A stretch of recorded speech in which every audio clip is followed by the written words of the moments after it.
What would happen? Short circuit. All microwaves.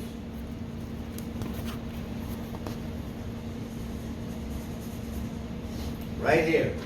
Here's the schematic of a microwave. Not here.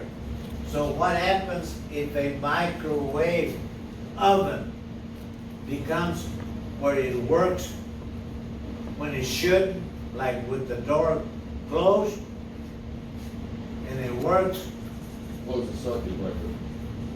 and it won't work. It means it's working. Because the light's on. Magic light. If you don't have that light.